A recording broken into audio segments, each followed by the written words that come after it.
Hello and welcome to the Fantasy Life Show. I'm your host, Ian Hartitz. It is a great day to be great, and it's a great day to break down every freaking thing we can possibly think about resolving around Week 3 ranks. That's right, everyone. I don't care if we're 0-2, 2-0. We are trying to get that W here in Week 3. Running back, wide receiver, quarterback, tight end coming at you. Make sure you hit us with your start sit questions in the chat. As always, after the show concludes, we will spend a good, 10 to 15 minutes trying to get you guys in a position to, again, win those matchups. Of course, I cannot accomplish this all alone. Accordingly, we got Dwain, The Rock McFarland, and Matthew Freedman, that little oracle kid from the league back in the day. He has grown up and now is joining us on the Fantasy Life Show. Dwain, happy Thursday. Happy Thursday, Ian. I just wish that we could have nice things. I know we got to talk about a couple of injuries here that just happened. So we are with the wet blanket, though. So, I came in prepared, going to hang with Freedman. I know I'm going to get a Debbie Downer at some point. So might as well just do it right off the top of the show. How are you, Freedman?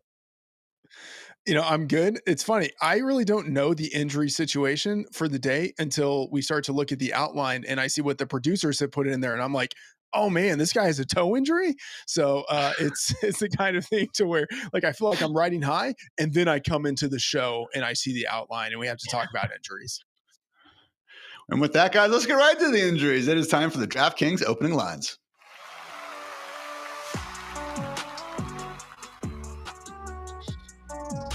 And a very unfortunate development that literally hit about 15 minutes before this show. Stud Packers tight end one, also tight end one in all of fantasy football, Tucker Kraft, suffered a knee injury that has been called not long-term / not season-ending. So again, leaving a little bit to be desired there with the specificity going on. Not sure if that means it's going to be a 1 or 2 week injury or a 12-plus week injury. But Dwain, when I do hear that's not a season-ending type of injury, I'm pretty wary that he is going to be ready to go for this weekend. Yeah, that's not what you want to hear. Not season ending. It's good in one case, right? Great, we're going to have Tucker Kraft back at some point, but it almost certainly, unless it's a massive overreaction, which does happen, it almost certainly means we're not going to have him this weekend. So I'm going to start adjusting the ranks as soon as we're off the show. So I think quick zoom out for the Packers. Obviously, we've got Jaden Reed also out with the broken collarbone. So this is a situation where the receivers that are available, Romeo Doubs, one of Ian's favorites. We've got Matthew Golden, probably going to have to play more already due to Jaden Reed. We've got Dontavian Wicks. All these guys are going to have to step up. Maybe even Savion Williams, their other rookie they drafted this year out of TCU, got him a little bit involved last week. But Luke Musgrave, that's the guy that's going to be on the field if we do not have Tucker Kraft. So if you're in a scenario where every other tight end in your league is hurt and Juwan Johnson and Harold Fannin Jr. are already gone, Luke Musgrave is not the worst option. He was a high draft pick. He's not the yards after the catch player as Tucker Kraft. And remember, guys, this guy was taken ahead of Tucker Kraft in the same draft. More of a seam stretcher kind of player. Really, that's what he was at least in college when he was coming out. They haven't quite used him that way. So if you are completely hard up for a tight end, Luke Musgrave may be the potential move. And, he's a guy that's got, some talent. So he could come through. But man, we're talking about it's just a massive blow, man. Tucker Kraft, you just hate to see it. Young guys like this breaking out. And I just hope this is all an overreaction. And I hope it we get a report later and it's okay, he's questionable for this week. It's not like he's already immediately out. Freaking injury, guys, man. So as Dwain said, Juwan Johnson, Harold Fannin, likely off your wire by this point. Freeman, we do have Chigozie Okonkwo, only rostered in 30% of Yahoo leagues. Also, Brenton Strange is down there at 26%. Would you prefer those guys over Luke Musgrave, Freeman? Yeah, as Dwain was talking, I was looking at the rankings, thinking about the guys that I would, put him around. I would prefer Chig. I would prefer Jonnu Smith. I would prefer Dalton Schultz over Luke Musgrave. Musgrave is just almost like a near zero within this offense. I don't think you can trust him at all. And I will say we think it's not a season-ending injury, not totally catastrophic. Makes me think of Seinfeld, where Elaine was trying to set George up, and she said he's not bald, he's balding. It's that's the kind of situation we're in here. It's it's not the worst injury he could have gotten, just still kind of bad. I just want to say real quick on Musgrave, very small sample, but a 30% targets per route run so far this year. Like, he's not been playing a ton, but when he's out there, he has been getting targeted. And we did see some promise from him when he was young. He's just dealt with injuries, and obviously Tucker Kraft broke out, and the rest has really been history because Musgrave got hurt last year. And guys, that's what opened the door for Kraft to take over and then never give it back. So I'm a little more optimistic on Freedman than on Musgrave. But to Freedman's point, like, am I going to do it over Okonkwo and some of these other guys? Like, I think those are fair.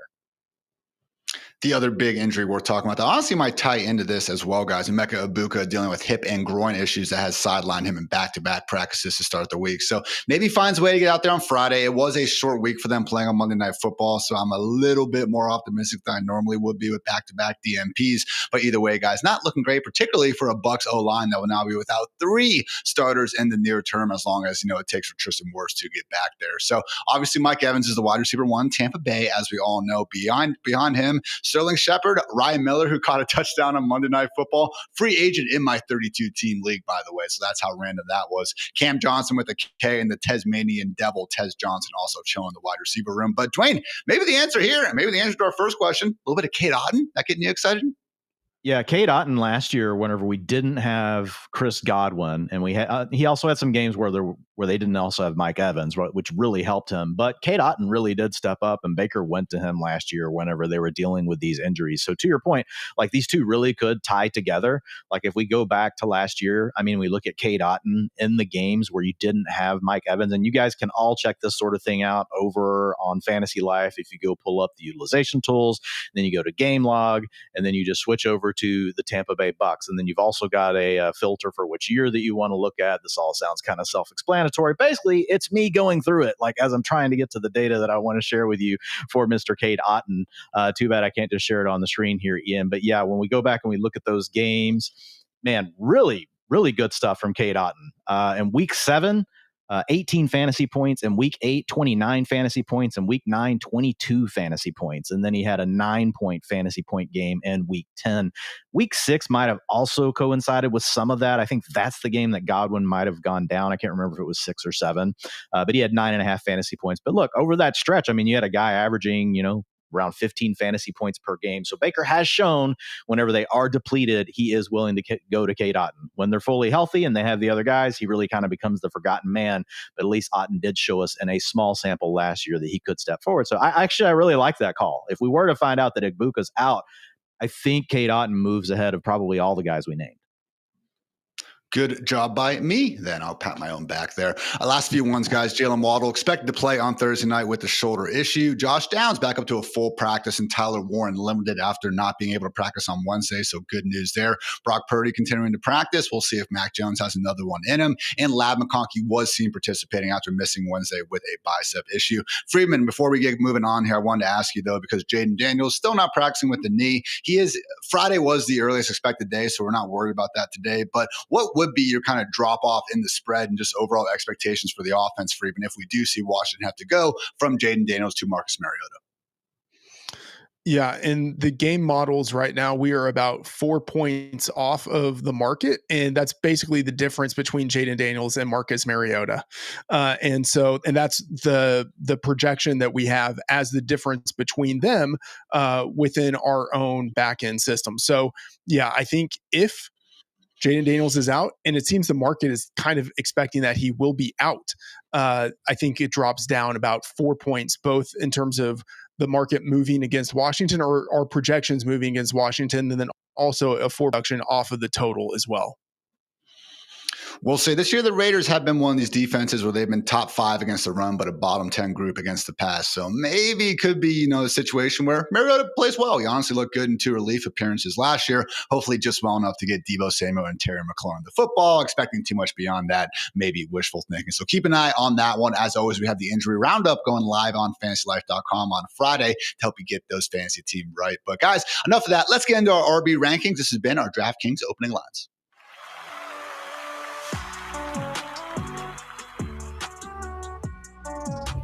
Big games, big moments, and even bigger upside this week. I have teamed up with DraftKings Pick Six to give you a new way to get in on the action. With Pick Six, you ride the upside by making simple predictions. Will a player score more or less than the number listed? Put your picks together, and the more you hit, the bigger your payout. And right now, there's an incredible offer. New DraftKings Pick Six customers play just $5 on your first pick set, and you will get $50 back in bonus picks. That's right. All you need to do is play $5 on your first entry, and you'll get $50 back in bonus picks instantly. So don't miss your shot to ride the upside. Download DraftKings Pick Six, get in on all the action, sign up using my promo code FANTASYLIFE. Thanks to DraftKings Pick Six for sponsoring this. Let's make this season one to remember.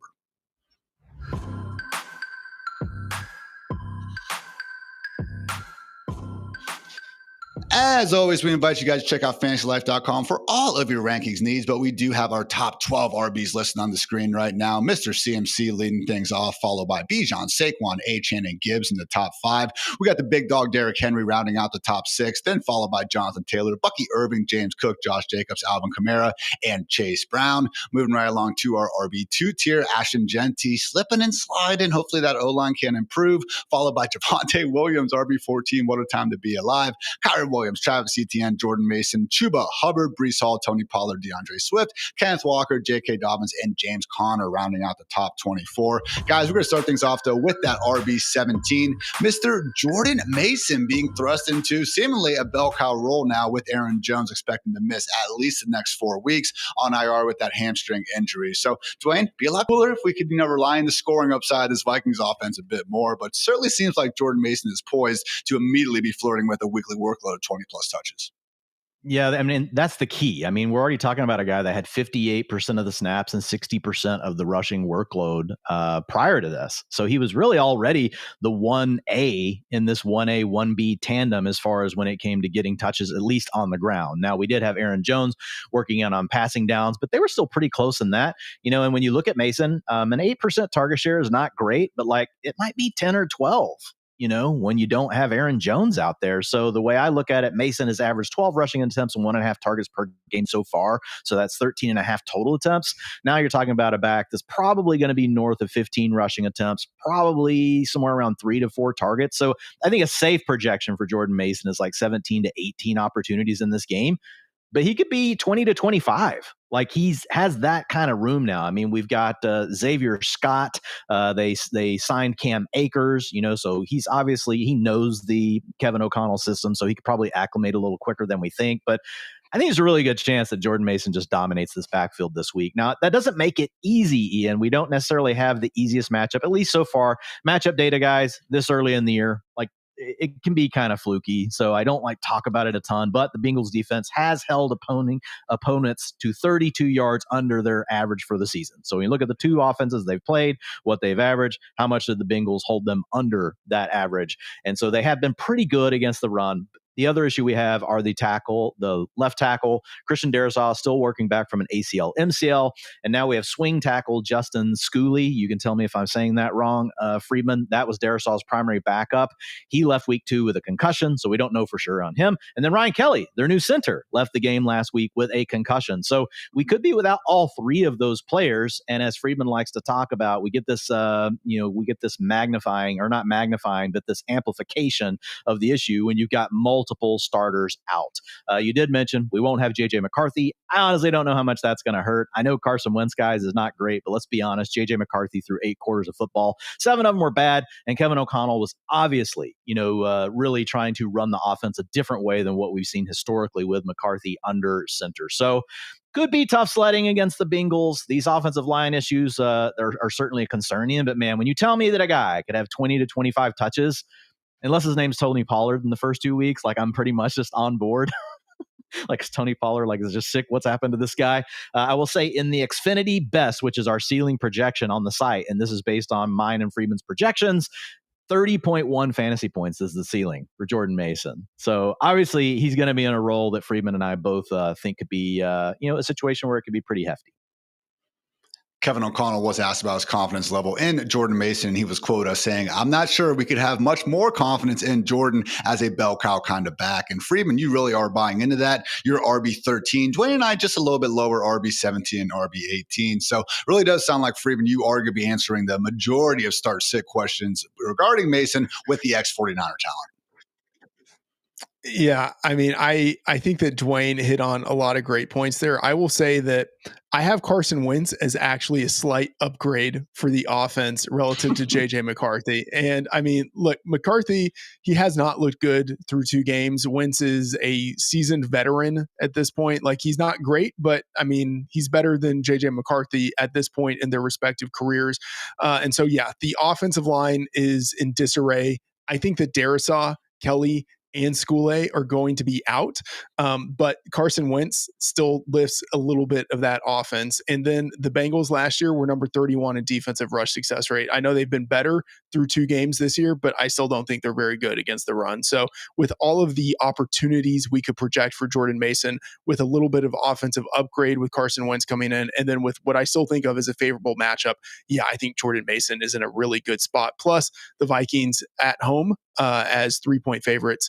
I think that's a pretty good all-around situation.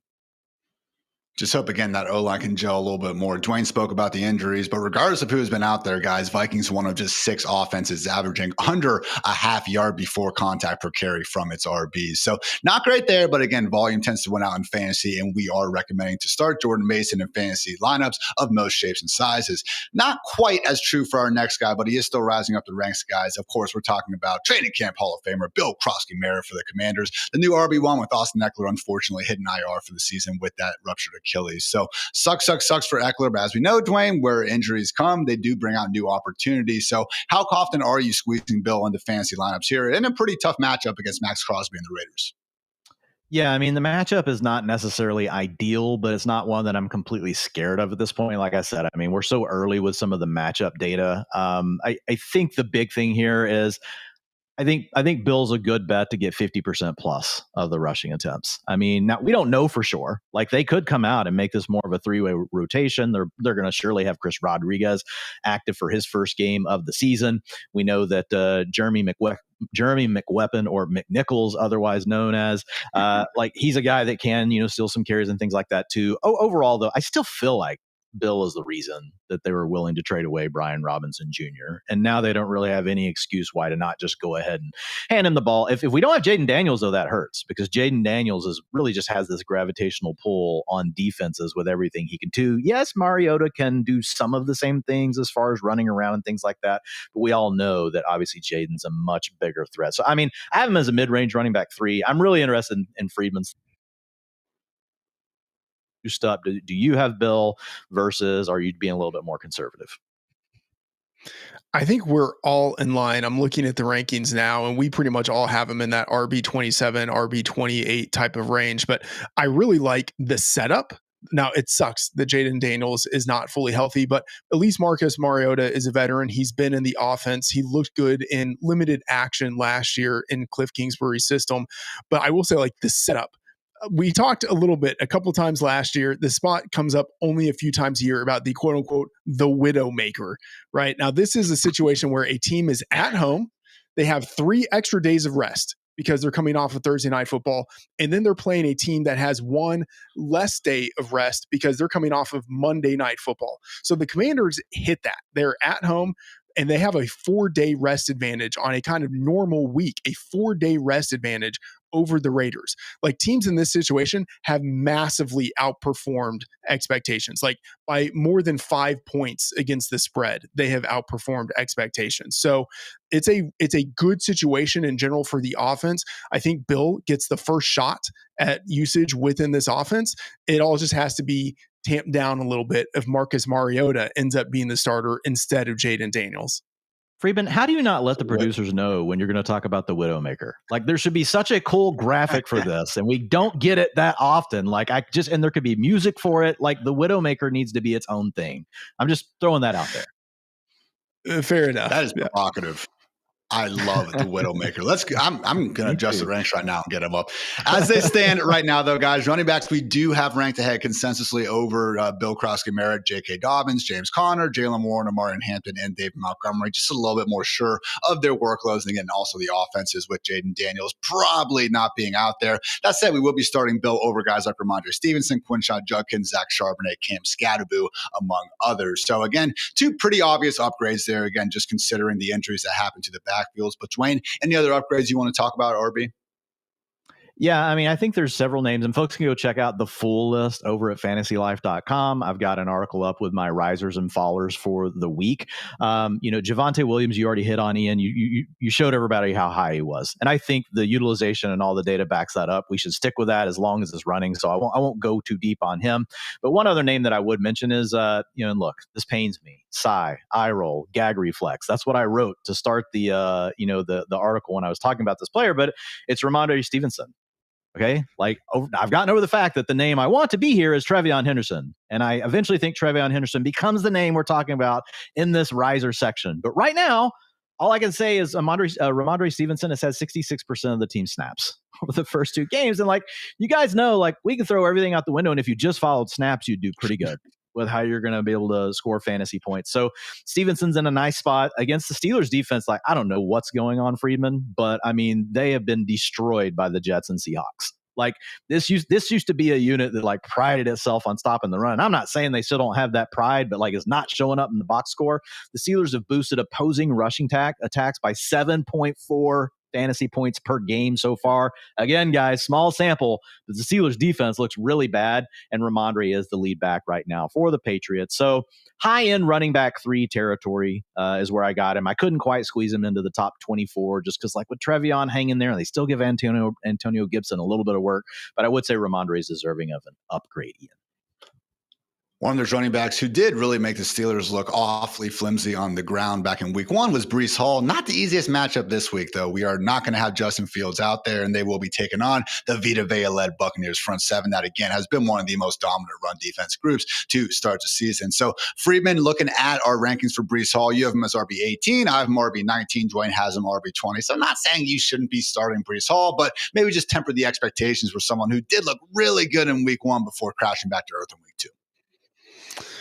Yeah, Dwain, I think, did a great job in previous weeks touching on how uncertain that Jets offense could be with Justin Fields as the quarterback of it. Now we have Tyrod Taylor, who, maybe he's a little bit of a step up, but I think is a slight downgrade at this point of his career coming in to get the spot start. And so I think that just means the offense in general all comes down a little bit. And then, of course, they have the tough matchup. But Tyrod Taylor is still a running quarterback. Expect to see a huge influx of targets going to Breece Hall. I think it's still similar to having Justin Fields out there, which I think in general is not great for Breece Hall. Now, Dwain, again, not a great matchup. And yeah, we can talk about, again, the impact of different dual threat quarterbacks have on their team's gravity and kind of the rushing yards before contact. But I will say the one concern we don't really have is the presence of training camp Hall of Famer Braylon Allen. Curiously, not very involved to start the season, Dwain. Funny how that works out. Yeah, Breece Hall, has been taking over more of the workload. I say taking over more. It was larger in week 2. He scored less fantasy points. Now, some of it came down to the game script, but I think the big challenge here for the Jets offense, right, is they're, and every offense is really like this, but when you can remain balanced and the opponent does not know what's coming, you really have the element of surprise. And you know this, Ian, you played linebacker in college. If you know that you've got to respect the run and the pass, and that's the way the down and distance is helping tell you that, the score in the game is helping tell you that, it's much harder to defend. It's just harder to defend when the playbook is wide open. And the challenge, for the Jets, whenever you look at this weekend, it could be a terrible game script. I mean, they're heavy underdogs here. Freedman looking at him in the game model, the NFL betting game model, guys. And if you haven't checked it out, you need to go over check it out, fantasylife.com. But 9-point underdogs in our NFL betting game model. So that means they could lose the element of surprise, by the end of the first quarter. It could be completely gone. And even though Tyrod Taylor's better probably even at this point, it's just, if I had to say a pure passer, to Freeman's point, we are at a later point in Tyrod Taylor's career. So yeah, Braylon Allen, he's got the chops, man, to be out there on the passing. They should just let this man eat. Can we stop messing around with this Braylon Allen, Isaiah Davis crap and just let Breece Hall play? He's a good enough player. He should be out there all the time. But, guys, we're not calling the shots. They're letting these other two guys play just enough to make it a pain. Another downgrade is going to be Chargers running back Omarion Hampton, someone who has not been exactly filling up the box score for loyal fantasy managers. I wanted to use that early round pick. Tough enough matchup against the Broncos, but more so the bigger issue, Dwain, has been the emergence of Najee Harris. It was more of an 80-20 split in week 1, now 60-40 in week 2. Are you confident we're going to be seeing 60-40, or could that late game fumble from Hampton and just his lack of success around the goal line perhaps spell out a situation where this looks more and more like 50-50 after this week? I mean, look, the honest answer is we don't know. We really can't predict what coaches are going to do. I will say this, and I've got a episode of Talk Data to Me that I'll be recording tomorrow. Going to have Ryan Heath from Fantasy Points over, and we're going to be talking about the rookies. I know I did it last week with Matt Waldman. Waldman brought more of a film blend to it. Tomorrow will be more of a data v data kind of thing. I will say that historically, like when we look at running backs and they were taken in round 1 of the draft, and some research I did today, Ian, you look at those first 2 weeks versus what they've done for the rest of the season. They've enjoyed a 20% increase in their production. So I think at some point it happens for Omarion Hampton, especially in a Chargers offense that we like. But in any 1 week sample, like to your point, we really don't know. Like the fumble hurts him. Najee Harris is still ramping back up from the eye injury. So I just had no choice. Like I think you have to downgrade like the weekly expectations for Omarion Hampton. That doesn't mean that we have to like just completely bail on our season long outlook of what we think Omarion Hampton could do in an offense that we like. But the reality is this week, to your point, like looking at last week, 38% of the rushing attempts went to Hampton, 38% went to Najee. Then you had the receivers getting involved and Justin Herbert taking some of those as well. Hampton still held 63% of the snaps. Like if he can do that again, like he's going to come through with these eventual fantasy points. The real killer, though, is how pass heavy that the Chargers are. Like the Chargers, man, right now, like no one ever, we all knew that they might throw more because they did last year once Justin Herbert was healthy, man. But whenever you look at their drop back rate over expected, and you can check this out in the utilization tools over at Fantasy Life, 8%. Guys, that takes account down in distance. It takes account the score, and then it levels it against what every other NFL team has done over the last 4 years. 8% more than what other teams that have played in the same circumstances as they have over the last 4 years. The Chargers, man, 8% plus on that. So that's just dwindling the rushing opportunities. We need a game where they actually want to run the ball. I think that's what we need more than anything for Omarion Hampton. Freedman's RB26, Dwain's RB28. I'm just a tad more optimistic. My RB24. And Freedman, the pass rate for Los Angeles has been surprising this year. That said, Herbert is absolutely cooking, putting up some of the best numbers of his career when he is passing. And this offensive line, man, third worst group in terms of RB rush yards before contact. They've only been better than the Bengals and the Raiders out here. So do you expect that to really get back, Freedman? Or are we looking at a situation where, maybe Justin Herbert just gets to cook in 2025?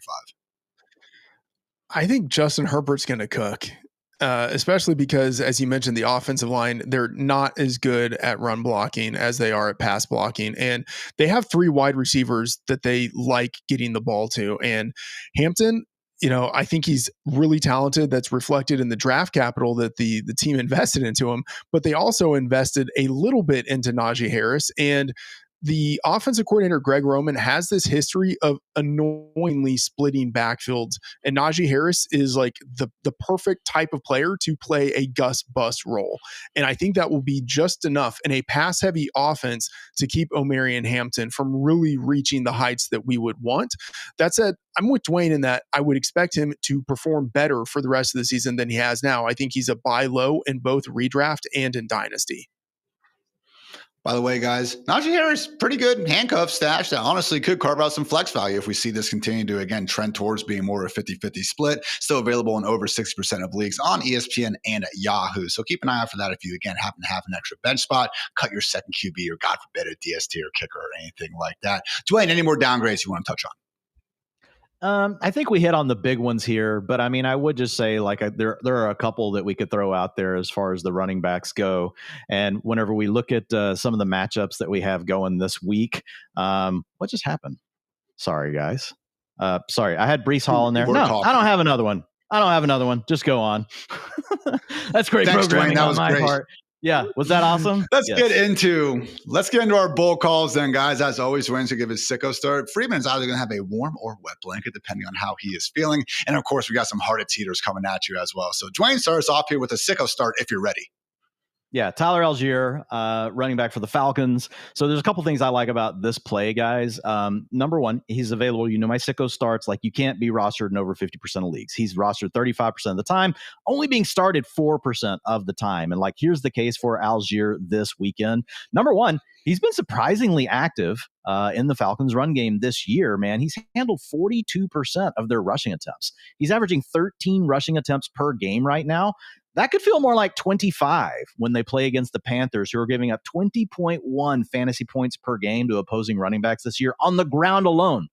That's before we count any receptions or anything like that. Obviously, Bijan's doing his thing, as a pass catcher this year. They're really like prioritizing him in the passing game.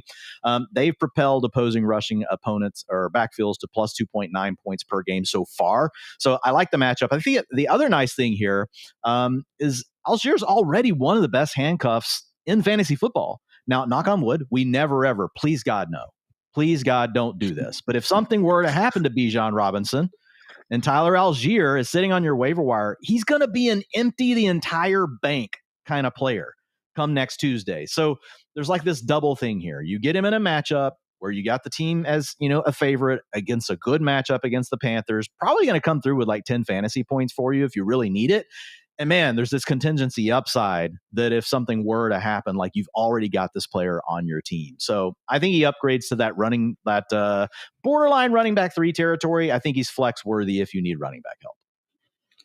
I actually do have a handcuff article going up on fantasylife.com tomorrow. And Algier was also in there, guys. Only 37% roster on ESPN and Yahoo right now. Najee, Algier, Ray Davis, Blake Corum, Woody Marks, and Kyle Monungai, by the way, those 6 names who are available in 60% or more of ESPN and Yahoo leagues. So good stuff on the Algier Sicko start, Dwain. Freedman, you're feeling nice. Warm blanket. Let's talk about Jonathan Taylor against the Titans.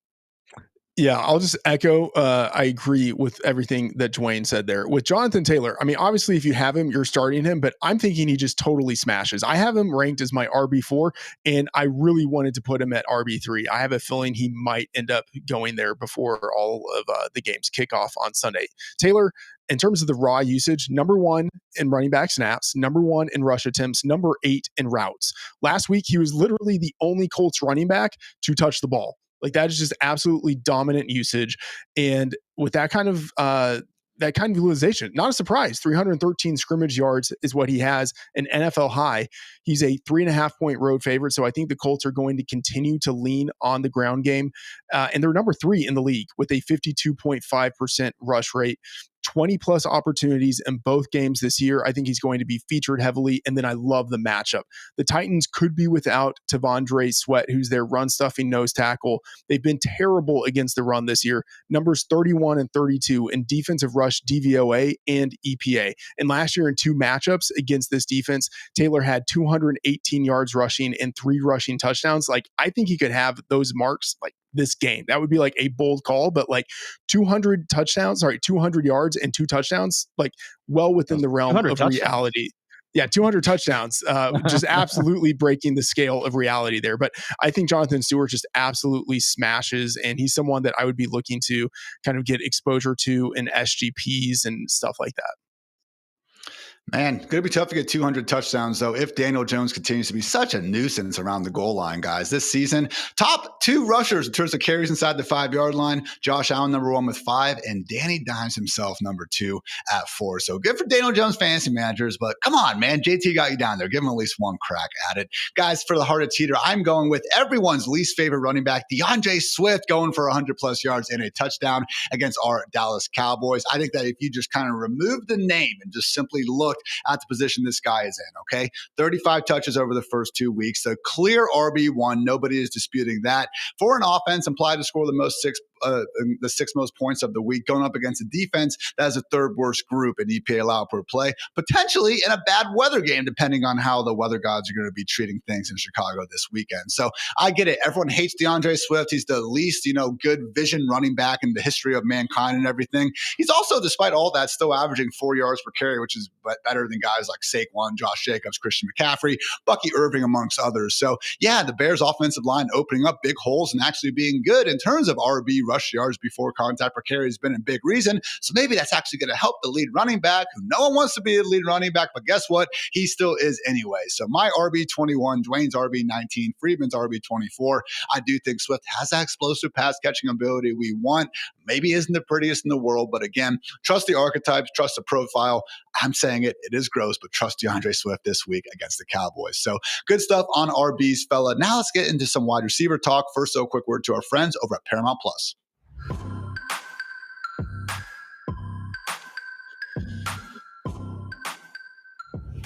You can't count on much these days, but you can always count on Sundays with the NFL on CBS and Paramount Plus. That's right, football fans. Watch your local NFL game live every Sunday on CBS and Paramount Plus all season long. This year's schedule is absolutely stacked with rivalries and revenge games, including the next chapter of the epic Bills-Chiefs saga. So stay connected to it all on any device, at home or on the go. Visit ParamountPlus.com/NFL to get started today and count on Sundays for another must-see season of the NFL on CBS and Paramount Plus.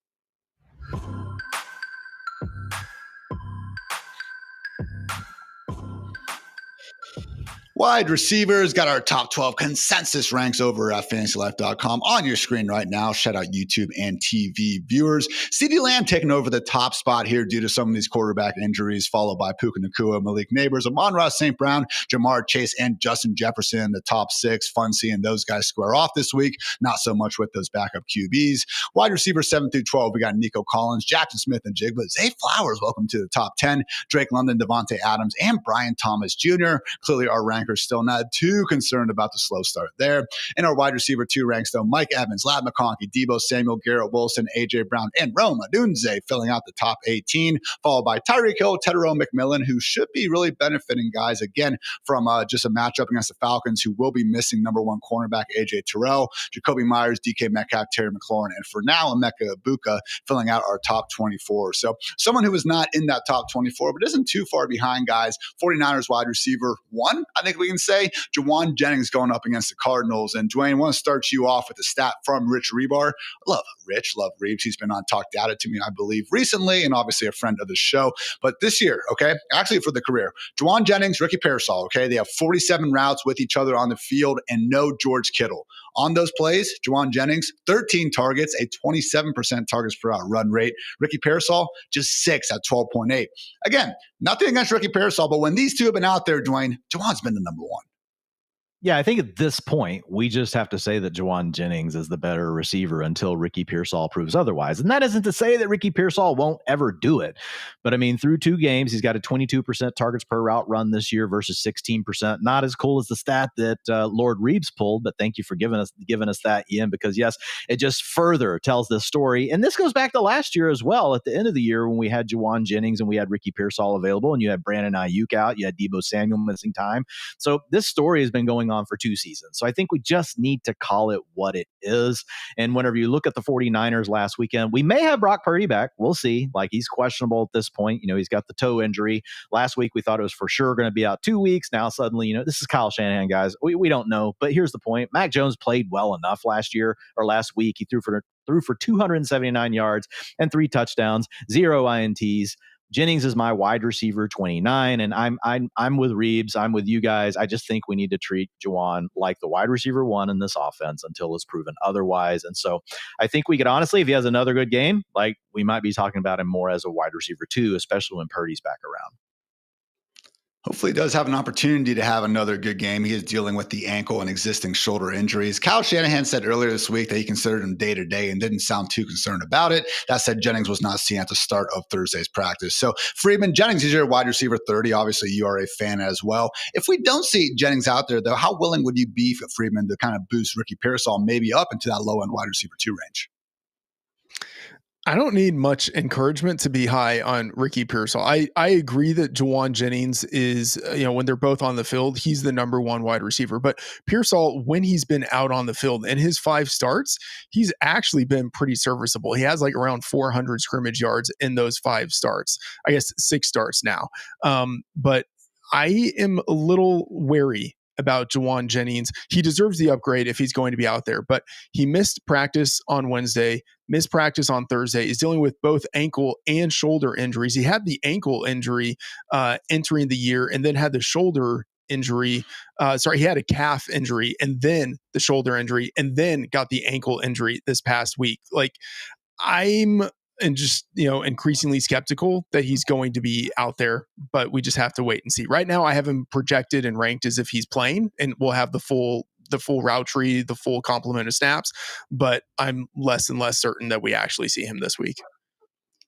If he is out there, we have him behind guys like George Pickens, Marvin Harrison Jr., Jameson Williams, Tee Higgins, but would be starting Juwan ahead of DJ Moore, Devonta Smith, Calvin Ridley, and Chris Olave. Imagine that Ricky Pearsall would, again, having a jump up over those guys if that is what ends up happening.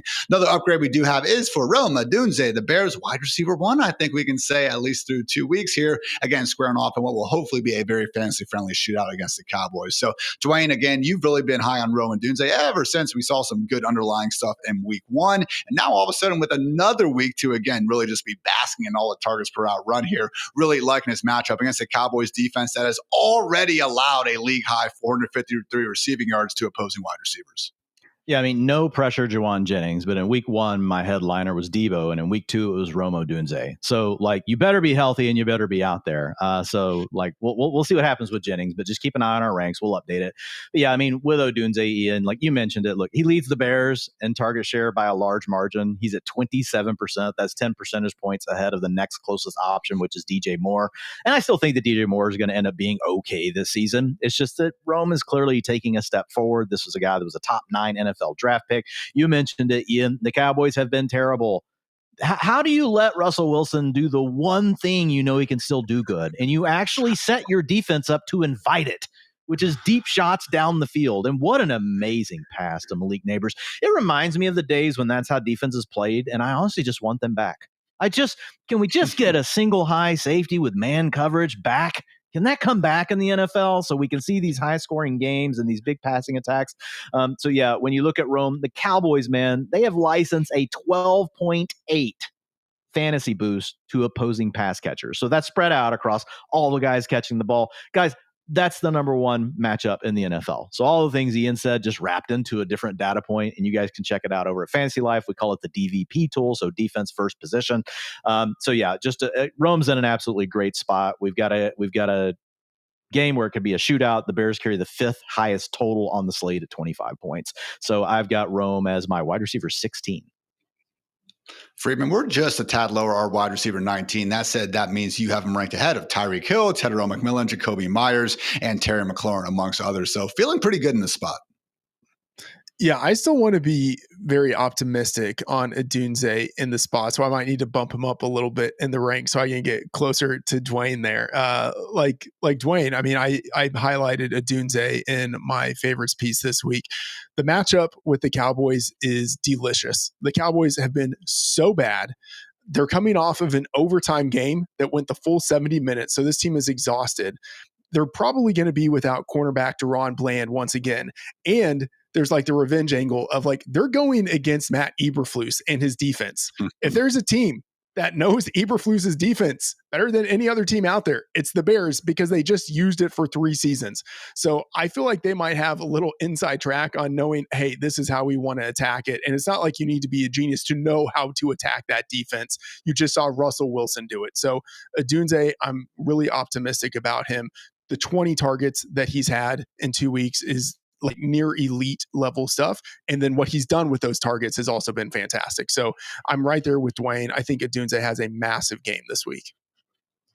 And we'll say, for as much as Caleb still has some improving to do and all that, I would say the Bears defense and that run game, honestly, much bigger problems in Chicago right now. Some of those throws that Caleb was putting on tape last week really were impressive, guys. Absolute lasers to Odunze at all levels of the field, and even made a few just near miss throws that were pretty freaking ridiculous to go ahead and watch back over the last few days. So good stuff, guys. Dwain, any more upgrades you want to go over? Yeah, I'm actually ready this time, Ian. Let's just go to the flip side of this game with a guy that I know you like, Ian. You tried to helicopter it last week, and I think you just might have been 1 week early. It was definitely there for the taking, though. I have to give you credit. George Pickens, averaging 2.5 red zone targets per game. That is tied with Devontae Adams for the lead in the NFL. We just talked about how bad the Cowboys defense is, and that could create a shootout environment. Well, the Bears defense is also extremely pass catcher friendly. They're granting an 11.4 fantasy point boost to opposing pass catchers. That is the second best matchup behind the Cowboys, which are the first best matchup. So real chance here for a shootout, and for Pickens to, look, he could have one of these 2 touchdown games so easily. It could be 3. Like, because we know he can hit the long play, and if he gets the targets down in the red zone and in the end zone, man, it's a good spot for him. Also, Cooper Kupp left for dead, not dead, guys. And Freedman has left Sam Darnold for dead, also not dead. It's actually looked good both games. The first game they didn't need to throw as much, but really Sam Darnold, I'm pretty sure Minnesota wishes they had him back after watching the game last week. The Cooper Kupp came out there with a 75 utilization score, scored 16 fantasy points, a 29% target share. Ian, don't know if you got a chance to go back and watch Cooper Kupp, but I did. I thought he actually looked pretty good. Now, there's a lot of scheme stuff. He's getting to play from the slot, all the normal Cooper Kupp stuff, though, like that we've seen him do. And the one last guy here is Troy Franklin. Troy Franklin was the number 1 passing game option for the Broncos last week. He looks like he's got this clear-cut path to being the wide receiver 2 for the team. Marvin Mims' role has just evaporated. The thing with Franklin that was the most impressive, he collected 4 RPO targets. He aligned from the slot 61% of the time. So essentially, they came out and they designed a game plan around him. And so that's just a major vote of confidence from a guy like Sean Payton. Is he going to get that treatment every week? Probably not. It's probably had something to do with the matchup and how they wanted to really attack the opposing defense. But Franklin does upgrade to mid-range wide receiver 4 territory, but he offers wide receiver 2 upside. Should not be on your waiver wire in most leagues, guys. Troy Franklin looked really good last weekend.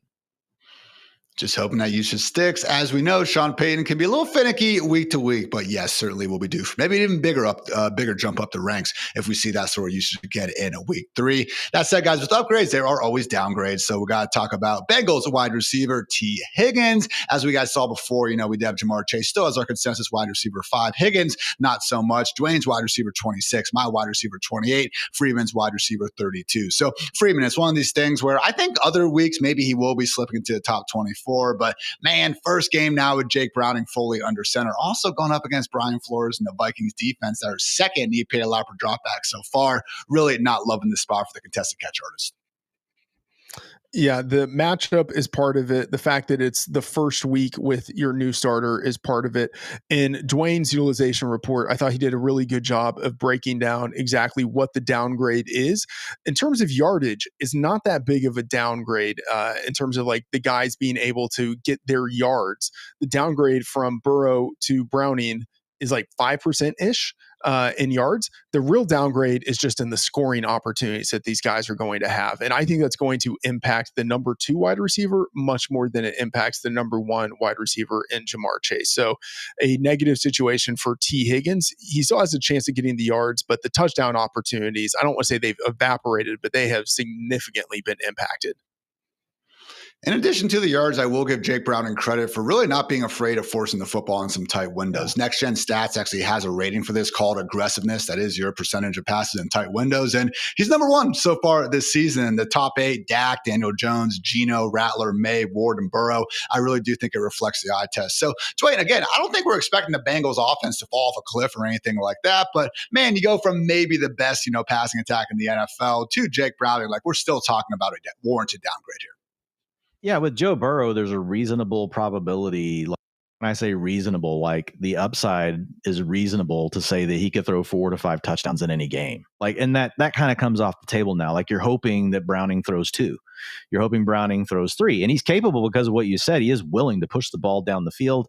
It can also really help induce good game scripts. Like if the Bengals do turn the ball over a little bit, it just keeps these shootouts kind of going. So I'm with Freedman. Downgrade to high-end wide receiver 3 status for Tee Higgins. You're still starting him, guys, in most of your lineups. You just got to temper expectations. But some of you do have these decisions where maybe you drafted a Tet McMillan after him, and you've got a decision. Do you want to start Tee Higgins or do you want to start Tet McMillan? Like I've got Tet McMillan ahead of Tee Higgins this week. So, I mean, there are going to be some of you that are going to have to make these tough choices.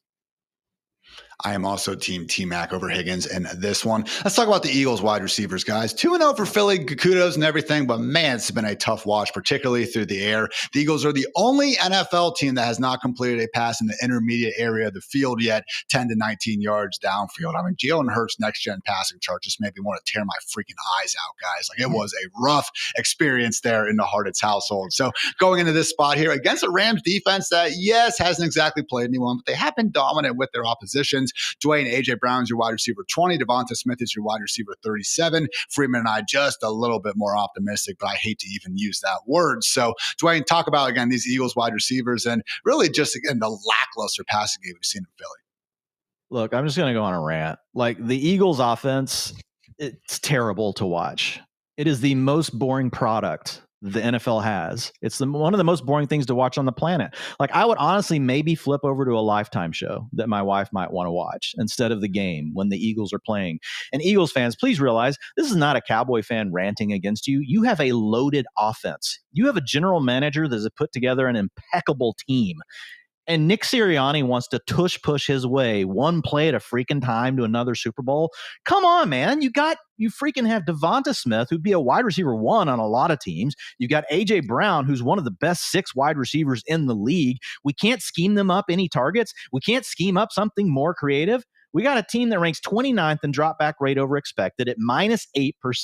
Jalen Hurts then scrambles 16% of the time.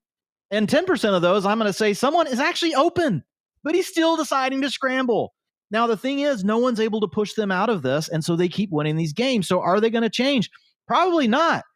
But here's what I hope. I hope the Rams kick the piss out of the freaking Eagles this weekend. I hope they beat them by 30 points and that it's a wake-up call, and this team has to say, you know what? We probably need to be able to use another gear. We might not be able to win every game one tush push at a time. And honestly, Eagles fans, like, you'll just thank me for this later. Fly, Eagles, fly. But, like, you need to be able to utilize all these weapons. What's the point? Just trade A.J. Brown if you're not going to use him. And yes, I care about fantasy. I play fantasy. Yes, I know your coach doesn't care about fantasy football. He just wants to win games. Well, at some point, like, you need to be able to use all your weapons. And I'm sorry. Like, this game is like this team, man, it's just so sickening to watch. Having to call Devonta freaking Smith a borderline wide receiver 3, like, that's malpractice. Come on. It is just a sad state of affairs, Freeman. Zach Ertz has more receptions of 10-plus yards than A.J. Brown and Devonta Smith combined this season. Not great, Freeman. Not great. Yeah, I don't know if I really have anything to add, but I will say last year, the Eagles didn't start out well. They had the week 5 bye, and they were markedly different after that. Maybe there is still room for the Eagles to evaluate, to improve during the season. The thing is, I'm a little less optimistic because last year they had a different offensive coordinator. They had Kellen Moore. It was his first year with the team. Like, you kind of expect there to be a transitional period with him. And then after the bye, Kellen Moore was fantastic. This year, it's different. It's Kevin Patullo, who is the offensive coordinator, and he has been with the team since 2021. He has been there the entirety of the Sirianni tenure. He's been the pass game coordinator for the past 4 years. Like, if there's one guy you would expect to really understand the offense and the strengths and weaknesses of the players in it, it would be Kevin Patullo. And you would expect him to be able to unleash the passing game because he's been there the whole time. And the fact that they have started out in this way is really discouraging. So I would think, hey, things are going to improve, and just natural, like, regression. They're not going to pass this little for the rest of the season, but I'm not as optimistic as I was last year in terms of, hey, things are going to get better. They're going to get a little bit better, but they might not get much better. And hey, if the Eagles can just keep ripping off monster 50-plus yard touchdown runs from Saquon Barkley against the Rams, and they should be just fine. But I will say this Rams defense this year, guys, they joined the 49ers, the Packers, the Seahawks, and the Eagles themselves as the only groups getting pressure on over 40% of their opponents' dropbacks while blitzing on under a quarter of them. So again, Jared Verse and company really a force to be reckoned with. Meanwhile, Matthew Stafford and that Rams offense, second in both explosive play rate and success rate, really do think the Rams are making an early case as the best team in the NFC. But we'll see what happens on Sunday. Dwayne, any more wide receiver downgrades you want to get to? Nah, I think we're good. I mean, I went on a long enough rant. We're probably like way over. Devonta Smith, Tee Higgins, we hit the big ones. We're good. Then we will go to our Sicko start, someone who absolutely balled out in Jerry World last Sunday. Dwayne likes his chances for an encore. Talk about Wan'Dale Robinson this Sunday night against the Chiefs. Well, wait till we get to my tight end and my quarterback. They are massive sickos. So I tried to take a little bit more. I'm not going to lie. I took a little bit more of a layup with this one. Wan'Dale Robinson's only rostered in 47% of Yahoo leagues, though. So he technically qualifies because he's under 50%. He's only in starting lineups 12% of the time. The thing that I took note of with Wan'Dale Robinson, Ian and I talked about him all offseason being a guy that could really earn targets, but the challenge was they were just such low calorie targets, everything around the line of scrimmage, a lot of them on 3rd and long, and it's just like, oh, we're the Giants, like just throw it to Wan'Dale and we'll punt. It's changed this year with Russell Wilson under center. His average depth of target is now up to 10.7. You guys saw the big play down the seam against the Cowboys. Nice too high look there with Wan'Dale just screaming down the seam, guys. Might want to get your guy in the middle back on that one. Didn't happen. The Giants are 6-point dogs against the Chiefs. They're going to need to throw the ball around. Like Wan'Dale has looked really good through the first 2 games. He's actually averaging 19.9 fantasy points per game. I don't think it's going to stay that high, but might he be a 13 to 14 fantasy point per game guy? I think it's in the range of outcomes. Obviously, Russell Wilson's not going to throw for 450 yards every week. He threw for like 163 in the first game. Like the truth somewhere in the middle. But I'll just say like these aren't your 3-old child's Chiefs anymore. Like teams are just hanging in these games with them. And so as long as the Giants can be competitive and not have to become one-dimensional, there's a chance for Wan'Dale. So I think he's low-end wide receiver 3 this week, and he's available still in almost 80% of leagues. That number's going to be down. I wrote this yesterday, so it's probably, less than that. But yeah, he's available. Cannot say again how much of a role change it has been. Last year, he had 4 targets thrown at least 20 yards downfield all season. Already has that mark this year through just 2 weeks. Freedman, you gave us a warm blanket before, but nope, not again. Time for a wet blanket on one of my guys, man. Calvin Ridley versus the Colts. Explain yourself, Freedman. Yeah, I can't be optimistic all the time, and it is a little bit targeted for me to go after Calvin Ridley here. But I mean, come on, he's underwhelmed the 200 target expectations that you certainly set for him in the offseason. And I will say, like, he's competing with Alec Ayomanor. Like, it's a situation where he is, I wouldn't say he's being outplayed, but to this point in the season, he's been outproduced by a day 3 rookie. They have similar target shares. They have similar utilization scores. I think the Titans have the league's worst offense. It's number 30 in scoring. And honestly, like just the eyeball test, it looks a little worse than that. Cam Ward has 5 adjusted yards per attempt. That is like bad Sam Darnold territory when Darnold was with the Jets. Like it is not good vibes for the Titans. And then I don't think they have an easy matchup either. The Colts are number 9 in defensive dropback EPA. So I see a lot of downside and very little upside for Ridley in this situation. So a pretty significant downgrade for him. I can't confirm they're the worst offense in the NFL, Freedman, because they're dead last in explosive play rate, and they're also dead last in successful rate. That's not exactly the combo you want, guys. You're not creating explosives, and you're not staying on schedule. Not exactly ideal. Brian Callahan, what exactly have you proved other than giving the football to Joe Burrow and letting him cook? I am not sure. For my Hartitz heater, though, guys, you're not going to get it easy. It is time for Cloaked Identity.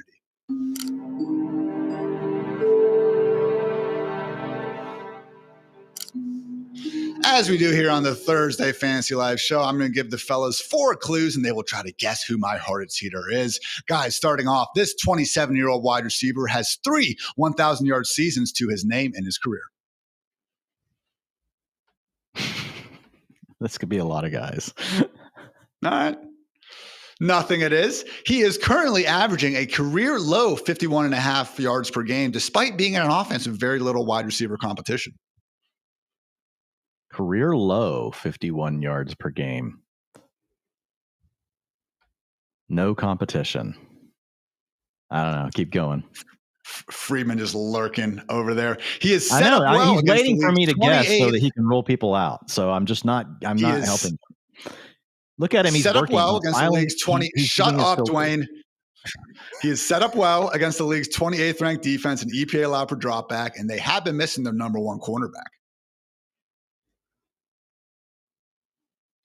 I'm not going to get this one. Jerry Jeudy? His team has Jeudy doesn't have. Good. His team has 150 million reasons to really start getting him going.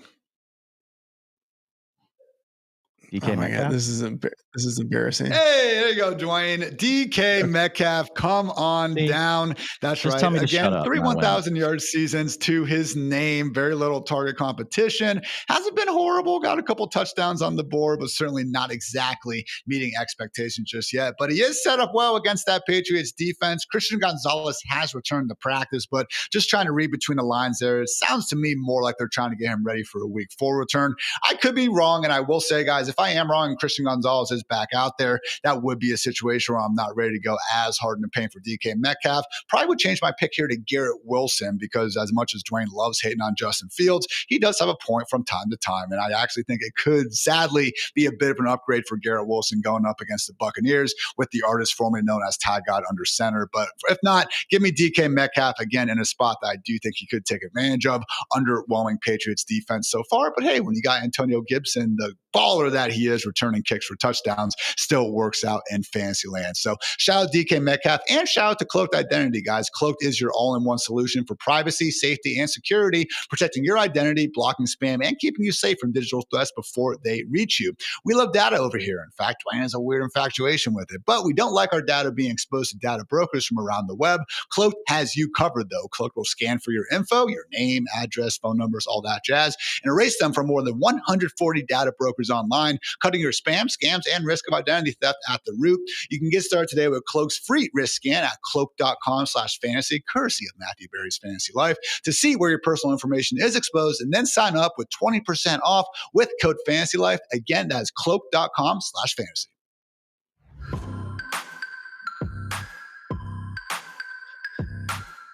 Time for the onesie spots. We're going to kick things off with wide receiver Josh Allen, Lamar Jackson, and Jalen Hurts sitting easy and pretty in our top 3. Jaden Daniels, if he is going to be played, will once again be in starting lineups of all shapes and sizes. Patrick Mahomes still sitting there at QB5, really on the back of some scrambling. This dude actually is the Chiefs' leading rusher through 2 weeks. Russell Wilson's the only other quarterback that can say that in the NFL right now. Dak Prescott getting the Bears bump up there at QB6, followed by Baker Mayfield, Justin Herbert, Drake May, Daniel Jones, Caleb Williams, and Kyler Murray. So, guys, we're going to zero in on that QB9 right there, Mr. Drake May, going up against the Steelers defense that really, in my opinion, has been one of the most disappointing units in the league so far. Dwayne, TJ Watt, 3 pressures on the season. Not great for a guy that just got a freaking bag. So, again, we did see Drake May look great against the Dolphins, and that was the Dolphins, but just seeing what Justin Fields and Sam Darnold were able to do against the Steelers defense, I really like the potential for Drake May to boom, and accordingly, he's inside all of our top 9. Yeah, I just want to say, if you ever freaking tell me to shut up again on this show, I might win Cloaked Identity again. Like, it might work. You were just motivating me. Drake May, yeah, look, he's the number 8 quarterback already in fantasy. So, like, woo, I have him at quarterback 8. I mean, people are like, okay, great. I mean, he's already averaging 21.5 fantasy points per game. But a lot of the things that we talked about in the preseason, Ian, like, they've come to fruition. So I think it's worth talking about with him. When you look at the Patriots and what they've done, 259 yards per game right now for Drake May through the air. That's 9th in the NFL, 1.5 passing touchdowns per game. That's tied for 10th. And he's also adding on the ground, 21 yards. That ranks 15th. He's also scoring a half touchdown per game on the ground. The nice thing about what we're seeing with May is he's also getting more involved in that design run game, which is a thing that the coaching staff told us might be a possibility. We also know it's something Drake May did in college. He does have the body type for it. So he's accounted for 11% of the New England Patriots design rushing attempts. That ranks number 8 in the NFL. So we already knew he could scramble, and now we're adding this ability to get a few carries, and sometimes those could be inside the 5. So it's just a really nice boost, and it's another great example of this archetype of quarterback is, yes, we all want the Jaden Daniels. We all want, the Josh Allens, the elite dual threat quarterbacks, but there is a tier between these guys where it really does matter. And if you look at Drake May right now, he's giving you 2.4 fantasy points per game out of the gate on the ground alone. That helps raise your floor, and it also sends your ceiling to a new level. So when you look at May over in the projections right now this weekend, he's number 8 in the Xfinity best projections at 30.2 fantasy points in our week 3 model. That is something we can definitely all say we agree we like. Also, what you mentioned with the Steelers. It's just a good matchup, man. 70-yard boost passing yards per game so far by the Steelers. Small sample, guys, but I mean, all I can do is read what's happening in a 29-yard rushing boost, and we know that May is active in both areas. Really is a situation for Freedman. I feel like a ton of people were shouting out Drake May as the late round quarterback based on this rushing upside. And hey, through 2 weeks, looking like a ton of people were right. Yeah, I mean, Drake May was the one of the late round quarterbacks that I think a lot of us wanted in the offseason. And man, last week he was nearly perfect as a passer, 230 yards, 2.5% completion rate, 11.7 adjusted yards per attempt, which is just unreal stuff. And then also he hit the mark as a runner with 31 yards on the ground and also a rushing touchdown. And then there's the matchup this week. The Steelers, we talked about this earlier. The Steelers defense has been bad this year. They allowed offenses led by Justin Fields and Sam Darnold to put up 30 points each in weeks 1 and 2. And then this week, they could be without edge rusher Alex Highsmith, defensive tackles Derek Harmon and Isaiah Loudermilk. And then in the secondary, they could be down 2 starters, Joey Porter Jr. and strong safety Deshaun Elliott. Just a really negative situation on defense for what we've seen from the Steelers. Really uncharacteristic of that unit. But man, it's injured, and there's maybe something about having Aaron Rodgers as your quarterback where it's just for some reason the defense just starts sucking whenever that guy's your quarterback. So we just have to see. But man, Drake May, if he plays this week like he did last week, it's going to be hard to keep him out of like the top 6, the top 8, just perennially or for the rest of the year. We'll say Steelers, again, they've had this happen to them against the Jets and Seahawks, so the schedule's already been light, but they do have the Patriots, the Vikings, the Browns, and the Bengals these next 4. So if they really can't figure it out after that stretch, guys, then I would be, especially disappointed in Mike Tomlin's group. Dwain, any other QB upgrades ahead of week 3? Look, Daniel Jones, he's the number 2 quarterback in fantasy right now, averaging 26.2 fantasy points per game. On one hand, there's no way he keeps up that pace. On the other hand, he's got the best supporting cast of his career, and he's playing in a scheme that perfectly caters to what he does well with Shane Steichen. We've talked about it, the RPOs, the play actions, and they've got the weapons around him. Prayers up. We hope that Tyler Warren plays this week. He's dealing with a toe injury. I do think that could be a significant factor, but they do have enough other guys with Pittman, with Josh Downs, some of these other players, obviously Jonathan Taylor, who Freedman already covered. So I've got Jones at my QB8 this week. He carries the number 5 Xfinity best ceiling projection in our model at 32.4 fantasy points, guys. And that's how I made him my call for the Sicko call in week 1. I was looking at the Xfinity best ceiling, and I'm like, he can run. He could throw. He's had boom games in the past in his career, and now he just keeps doing it. The other 2 quick names would be Caleb Williams and Dak Prescott. I thought I was upgrading Dak Prescott, and then I looked at where you guys had him in the ranks, so maybe I should let y'all talk about him. I think you've got him as the QB4. I got Dak into my top 12 in this matchup, against the Bears, which is a really good one for the Cowboys. But I still have Caleb Williams just slightly above him just because he does a little bit more on the ground. But man, maybe one of you guys talk about Dak Prescott and what you're seeing there.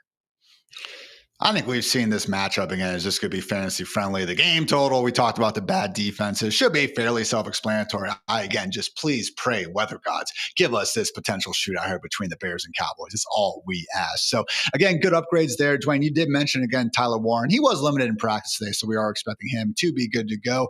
Maybe not good to go, though, will be the Broncos quarterback's number 1 tight end, Evan Ingram, who is missing time with a back injury. While we are on the tight end, notes, I will say ESPN's Adam Schefter updated us a little bit with Tucker Kraft. He, quote, got a little scared, but all good. Another source said, I think he will be okay, being called a knee tweak. So not sure we're out of the woods for this week, but again, long-term, it is looking like Tucker Kraft will be okay. Maybe not okay, though, is Broncos quarterback Bo Nix. Tougher matchup here. He will be facing a Chargers defense that, man, did they make Geno Smith look really bad on Monday night. Dwain, he's both of our QB15. Freedman only a little bit more optimistic at QB14. So really just a situation Freedman where, man, this Broncos offense has not looked good. And then when you combine that tough matchup, not exactly giving us too many reasons to boost Bo Nix up into a startable rank.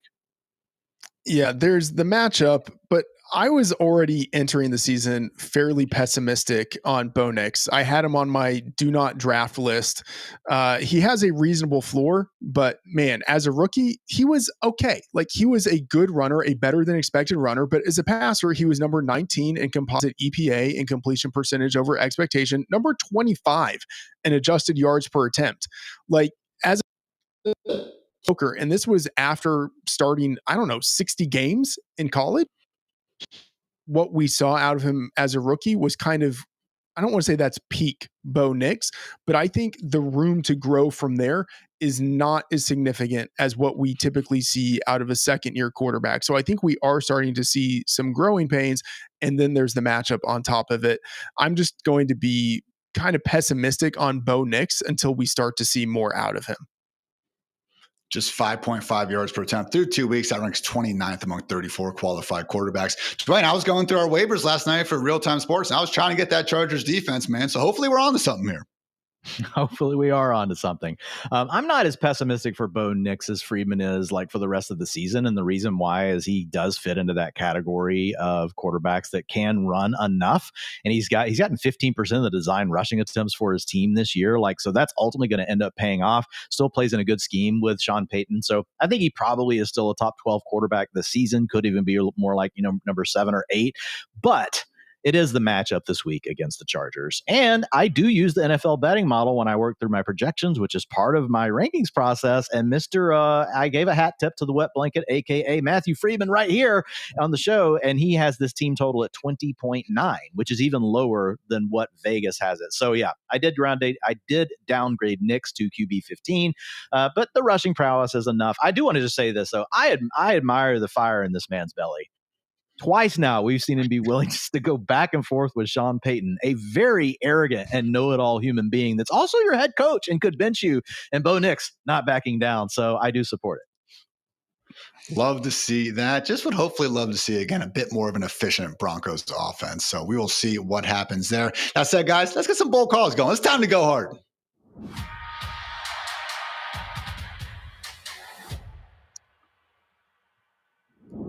Are you going to go hard in your league and start with these guys, or will you go home? This is Go Hard or Go Home, fueled by the bold flavors of Mike's Hard Lemonade, the official drink of those who go hard for their league. Kicking things off, Dwayne, with your Sicko start again. I'm not sure who you gave us in week 2, but who cares? You gave us Daniel Jones in week 1. Who do we got for us in week 3?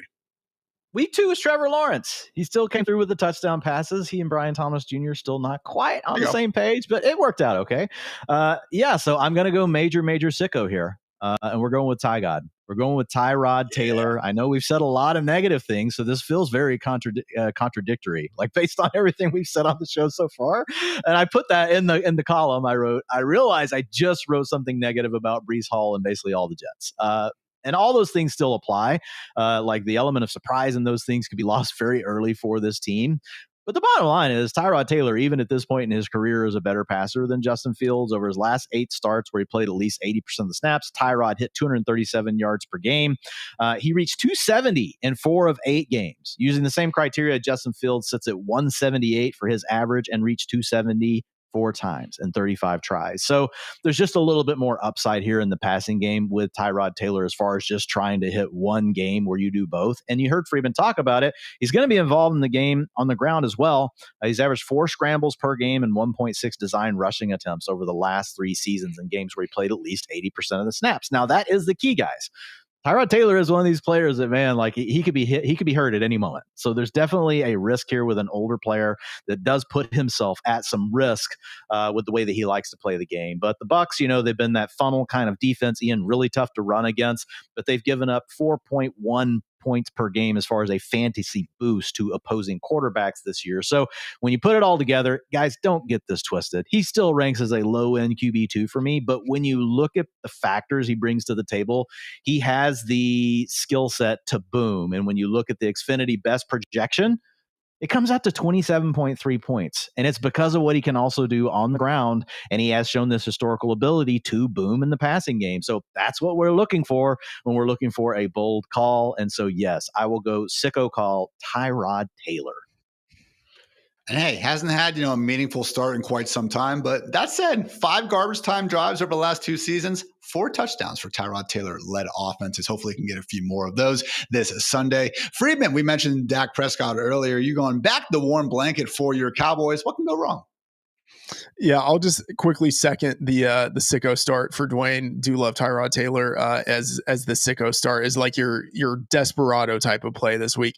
Okay, the warm blanket for Dak it's not just warm. This is like Kramer pulling the blanket out of like an oven and putting it on his body and burning himself with it. I absolutely love Dak this week. The Cowboys are playing fast and they're throwing the ball. You put that together, it means Dak is number 1 in the league with 59 completions, number 3 in attempts. The Cowboys are road dogs and their defense cannot stop anyone. We talked about that before. So I think they're going to have to continue to be aggressive on offense. And that means Dak throwing the ball against a defense that is bad and injured. Let's start on the injured front. The Bears could be missing 3 defensive starters in their back 7. Number 1 cornerback Juwan Johnson, slot cornerback Kyler Gordon, and then linebacker TJ Edwards. And then you look at the performance. I'm going to say, allowed 143 yards to JJ McCarthy in his first start. And you might be like, oh, that's really good. Like, no, that is not good. They in one quarter let JJ McCarthy win NFC Player of the Week. Like, that is not good. And then in week 2, they just absolutely gave it up to Jared Goff, 334 yards and 5 touchdowns. This season is young, but man, the Bears defense has been bottom 3 type of bad against the pass. And then the Cowboys, they're throwing the ball. They're playing fast. Dak last week had 361 yards and 2 touchdowns. Why can't he get more than 403 touchdowns against a dreadful Bears secondary? It's also worth remembering Dak's efficiency and honestly counting numbers would look a lot better if it wasn't for not 1, not 2, not 3, but 4 brutal drops from CeeDee Lamb back in week 1. So like that call, Freedman, and good shout on all those injuries. For my Hartitz heater, I'm not going to go too long on it because we've already kind of lost all of our Eagles viewership here, but I think Jalen Hurts is going to post a sub 10-point fantasy performance here. Already spelled out why I think the Rams are going to upset Philly in Philly and win big in this one. But yeah, I also, just on a side note, could see the NFL and the referees involved maybe coming down a little bit hard on the tush push after we were able to see in slow motion some, again, false starting, if you will, by those guards in there. So again, nothing wrong with the tush push. Go ahead and call the plays that you're allowed to, but let's at least officiate it right if we are going to be doing that. So good stuff, fellas. Jalen Hurts not going to be doing much. Dak Prescott doing a ton, and maybe, just maybe, Tyrod getting sick for the boys and giving us a nice effort. And guys, that will wrap up this week's Go Hard or Go Home, brought to you by Mike's Hard Lemonade, because playing it safe is how you end up watching playoffs from the couch.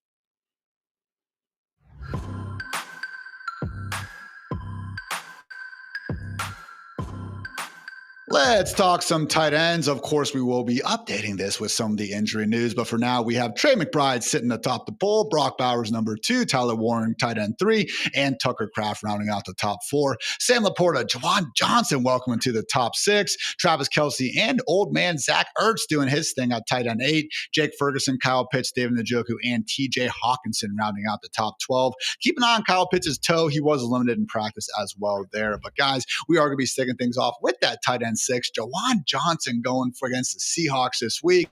He is each of our tight end 6s here ahead of this matchup. So Dwain, I mean, for the season, he's tight end 2 behind only Tucker Kraft, and would have been tight end 1 if we didn't have a few ill-timed drops last week. But again, similar to Jake Browning, I would say, and the aggressiveness stat bears this out. Spencer Rattler, even if he's not the world's best quarterback, he's proven willing to test some of these tight windows, which honestly, even if we're not, again, ranking the wide receivers super high, I feel better about these Saints pass catchers much more now than I did a couple short weeks ago. Yeah, we'd like to get the YPA up a little bit for Mr. Spencer Rattler, but I do agree. Did watch some of the film on him this week, and I kind of walked away going, okay, I can be a little bit more of a glass half full kind of guy on Spencer Rattler moving forward. Let's see some more games, see what happens. But man, Juwan Johnson, dude, this is insane. What he's getting to do in Kellen Moore's offense is just absolutely ridiculous. 94% route participation. Guys, that's what elite wide receivers like Malik Neighbors get. No tight ends get this. He's the only Trey McBride's getting this, guys. He had 99%. So you got to love Trey McBride. But Juwan Johnson, this is really rare air. And to your point around Spencer Rattler, Ian, 85% of his targets have been catchable. And that's a key component to the way the utilization score works, which, by the way, guys, utilization score is on a scale of 0 to 100. Juwan Johnson leads all tight ends at a 97. It's not close. Trey McBride is second with 86. The guy's averaging 15.8 fantasy points per game. I mean, like, I don't know what else people need to see. He gets 29% of their end zone targets, and he gets the cheat code. 30% of his targets are coming on play action. Guys, a play action target to a tight end is worth almost 30% more than a non-play action target. Sorry, that's at the route level, not the target level. So they're using the cheat codes. He's playing all the time. I mean, he's getting the targets. They're looking at him in the end zone. I mean, Juwan Johnson, like, he's here to stay. He is here to stay, man. At least here to stay until Foster Moreau or Taysom Hill get back in the picture. But that said, Freedman, they're both stuck on IR. So Juwan Johnson season goes on. Yeah, I mean, Juwan Jesus might actually be the right nickname for him. He's the only tight end. Let's go. Look, talk about like a Freudian slip, but I mean, you might have been like right on the nose with that one. He's the only tight end who in each of the past 2 weeks has been a top 5 finisher at the position. And that's not a fluke because of all of the utilization he's getting that Dwain just highlighted. And I mean, I think the bigger question is like, are we too low on him? You know, like I look at the usage, I look at the production, I look at the matchup, and I'm thinking like, should I have him in the top 3? Like it's hard to make the mental leap to put him in the top 3 because of the offense that he's in and because we've seen him do it only 2 weeks. But I mean, if this continues, he's going to be in the top 3 every week, at least until Taysom Hill or Foster Moreau returns. Man, really is a situation where, again, top 3 is tough, but to Freeman's point, if we had to sit here and like go against, well, especially now with Tucker Kraft banged up, he is going to be pushing for that top 5 spot. And then versus Sam Laporta, especially who's sitting there at tight end 5, really could make that argument, especially again, if we see Juwan Jesus stack up another pretty great week here. That said, with upgrades, you do have downgrades. And Dwain, I know you wanted to highlight Evan Ingram, and yeah, it all made sense to do so. And now we have, again, a back injury that has him banged up in practice. So maybe it is the back and the calf issue that was leading to some of this reduced playing time. But man, on the show yesterday with Jake Trowbridge and myself, check it out if you guys haven't, we were actually going through some depth chart changes we wanted to see. And I highlighted this one because what did you pay the guy for? Get him all hyped up about to be the Joker to freaking have Adam Troutman and Lucas Kroll having more total routes. What are we doing here, Sean Payton? Yeah, man. I mean, and maybe it really is to do with the back and the calf. I mean, I think that's the only thing that we can hope for at this point. But 56% route participation through these. Well, actually, that was last week. That's just not ideal. I mean, you can't. It's the opposite of Juwan Jesus. Okay, this is Evan. Can you guys come up with whatever you want his last name to be? But it's definitely not Jesus.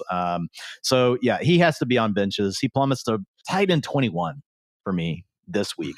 Let's hope that it is injury related. Maybe we get him back on the field more in the future. But right now, Evan Ingram can't be near your lineup. And honestly, in a lot of leagues, you guys can just cut him for now. Freeman, you have Dalton Kincaid, Hunter Henry, Harold Fannin, even Mark Andrews ahead of Evan Ingram. And why not, man? I'm with you. Yeah, I mean, Evan Egregious. I mean, that's not like my favorite nickname, but just off of the cuff, it's good enough. And we really should not be putting any more thought on this guy. I second Dwayne's point of like, I know you drafted him to be a top 10 tight end. At this point, he looks eminently cuttable. Maybe it's the injury, but right now, like the Joker, like that idea just seems like a joke. Like he seems like the Joker. Yeah, exactly. He seems like the Joker for thinking he was going to be Sean Payton's Joker. We're number 1, 2, I guess, for as many targets as we should expect him to get on a normal week. Let's get into our bold calls, though. Sicko start season, Dwain. This one is sick. I'll give you some credit here.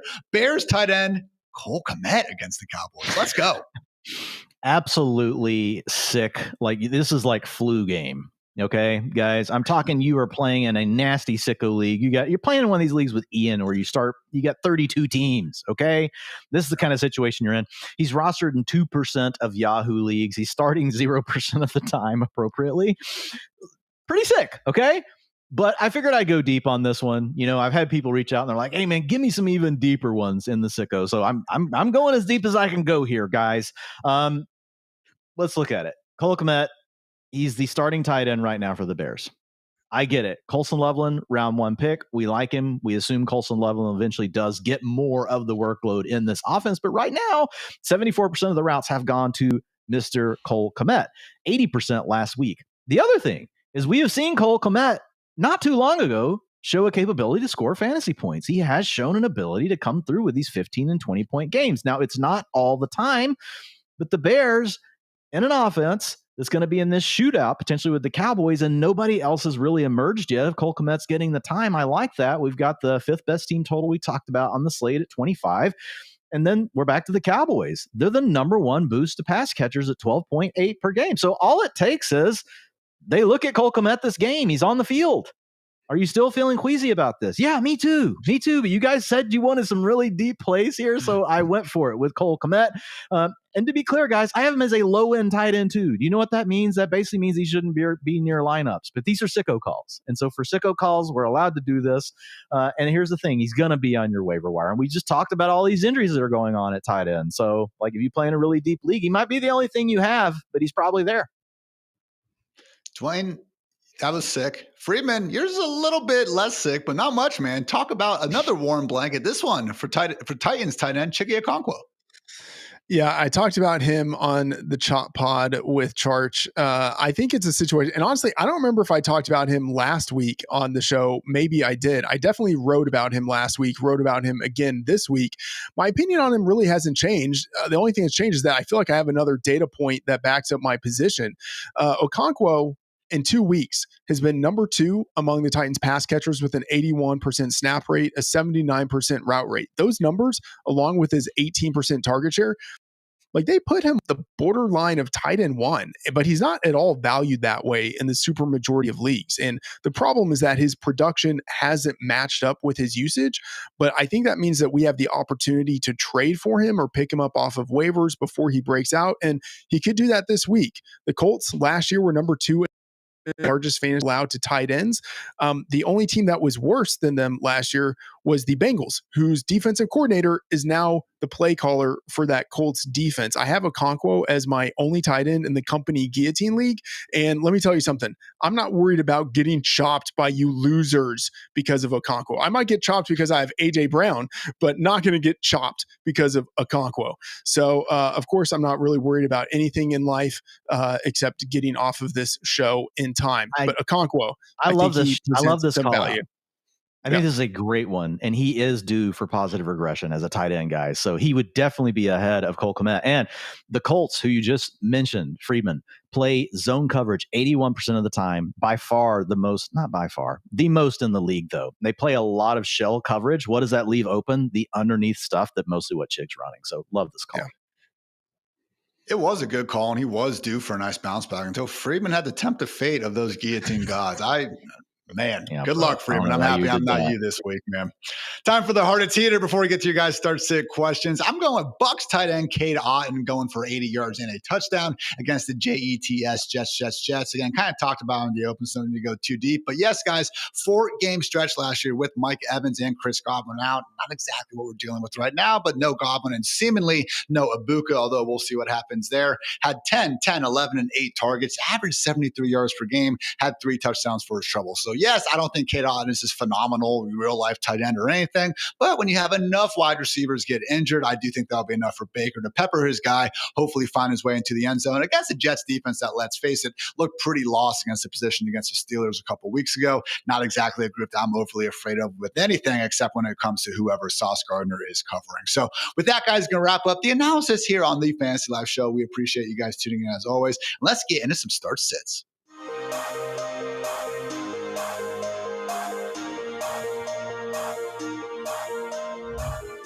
Appreciate everyone sending us some start sits throughout the show. We're going to start from the top with Bezo, Bolt, Dwain. We are picking 3: Tyreek Hill, DK Metcalf, Keon Coleman, and Ricky Pearsall. I think we all agree, Tyreek Hill and DK Metcalf. Coleman versus Pearsall. Where do you land, Dwain? I think it's probably Ricky Bullets as much as I do love me some Keon Coleman. Yeah, I'm going Hill, DK, and Pearsall. And the main reason why is last week what the Bills did out of nowhere, and we just don't have any clue what this coaching staff is going to do. They completely rotated their wide receiver room. We talked about a guy with Coleman in week 1, had the number 1 utilization score, was out there 94% of the routes. Last week, that dropped to below 70%. It is really hard as a wide receiver to score fantasy points when your route participation is below 70%, even when your quarterback is named Josh Allen. Give me Ricky Pearsall. He's going to be on the field. Freeman, concur? Yeah, 100%. From Joshua C., we need to start 3. How are people worried about Kyren Williams? You're starting Kyren Williams. That's 1. So pick 2 between Cortland Sutton, Ricky Pearsall, Garrett Wilson, and Keenan Allen. I would say Sutton and Garrett Wilson here. You with me, Dwain? I'm looking at it right now. Yeah. Keenan's lower than Sutton and Garrett Wilson this week in the ranks for me. Like I really like Keenan. He's playing well, but I'm going to go with Sutton and I'm going to go with Garrett Wilson. I actually think that Tyrod Taylor and I'm not trying to take a swipe at you. I swear to God, Ian, on Justin Fields, but I think he's honestly an upgrade for Garrett Wilson as far as the ceiling that could occur in the passing game. I admitted that earlier. You don't need to rub salt in the wound, Dwain. Oh, Freedman, you agree? Yeah, I would go with Wilson and with.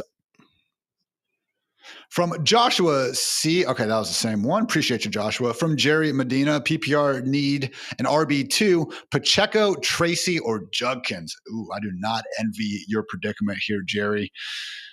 I think I lean Pacheco, Freedman, but if you want to go with Judkins, I would not call you crazy. I have them pretty close in the rankings. I would go with Judkins. Me too. I've Judkins slightly ahead. It's a terrible matchup against the Packers, and they are massive dogs. But the Chiefs just look terrible, and Pacheco doesn't look good. So I have a slight lean to Judkins. Judkins it is. From Stella, full PPR, Breece Hall, Travis Etienne, or Jordan Mason in the flex. I think I give it up to Etienne. What say you, Dwain? Man, this one really could go any way, but I do have Travis Etienne the highest in the ranks of these. And to make it, let you know how close this is, Jordan Mason is one spot behind him in the ranks, and then Breece Hall is two more spots down. Like, it's a tier of guys, but I do lean to Mr. Travis Etienne. I will say this is your flex call, so you better have, some pretty freaking running backs and wide receivers taking up the starting spots. But Freeman, flex. You also Freeman, you actually have Mason higher. So are you Mason over Etienne? Yeah, I have Mason one spot ahead of Etienne. I mean, like Dwain, they're right next to each other. They're in the same tier. From Anthony, Fields and Purdy are hurt. He's got to pick up a QB. Stafford, Geno, or Michael Penix. I lean Penix. We saw that shootout upside in the Falcons-Panthers Week 18 game last year. I probably would have said Geno this time last week, but man, was he rough on Monday night. They are all in the same tier. I will say that. I'll go Penix. What say you, Dwain? Okay, so I've got Stafford, and then I've got Geno. Actually, I've got Geno above that, and then I've got Penix in between them. So I'm going Geno on this one.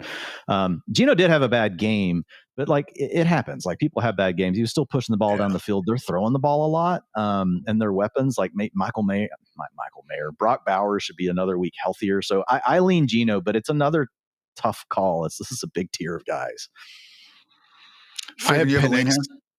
Yeah, I have Penix slightly ahead of Geno. One more time, remind you of the Widowmaker. Geno on the negative side of that. I like Penix just a little bit more. I'll move Geno down. Penix will be ahead for all of us by the end of the day. There we go. From Iverson, feel like Cam Ward is due. Would it be crazy to start him over Mac Jones? I don't think that's crazy to start anyone over Mac Jones, but I probably would still go with Mac Jones. That said, Freedman, what do you think? I wouldn't say that's crazy, but it's wrong. I would say it's absolutely wrong to start Cam Ward over basically anybody at this point. Like, what has Cam Ward done? Like, in his, it's a lot of it is circumstantial. I would go with almost anyone besides Cam Ward. I have Mac Jones at QB 20. I have Cam Ward 31. So yes, Mac Jones. Full PPR. I guess we need one. Jalen Waddle, Juwan Jennings, Omarion Hampton, or Kenneth Walker. Ooh, Dwain, that's a tough one. Man, so this one, we really need more data. I'm not going to play Waddle with the injury. He's going to play through it, it sounds like, tonight. But if I've got a close call like this, here's the thing. We know the backup plan can still be Jennings, but we could have Zach Charbonnet out. And if you have Zach Charbonnet out, you're going to want Kenneth Walker in your lineup. He's easily going to move. He's going to move into like our top 15, maybe top 12 running backs if Charbonnet's out. So I want to leave the door open to put Kenneth Walker into that spot. That means you bench Jalen Waddle tonight. If we do have Charbonnet active, you can easily pivot to Juwan Jennings. Was our fourth name? Hampton. Good God. Either way, there's enough good options there. We're like, I don't think you definitely need to go out of your way for Jalen Waddle because that upside for Kenneth Walker is so freaking huge. So I think, again, if Jennings is healthy, Charbonnet is also active. I think we lean Jennings. Is that fair to say, guys? Yeah, and I've got Hampton above Jennings this week, but they're close. Half PPR from Eric, Jalen Waddle or Bill Krosky-Merritt? I think I lean some Bill. What say you, Freeman? Yeah, I would go with Bill, in part because of the injury, but then I also just like the matchup for Ja'Cory. We do have our Xfinity Start Sit tool. Also going with Mr. Bill. I guess Xfinity also likes It's Some Bill. Dwain is in agreement there. Lucky Tom, Jameson Williams, and George Pickens. Which wide receiver boom games do you believe in more? And does Juwan Jennings substituting for one give a higher floor?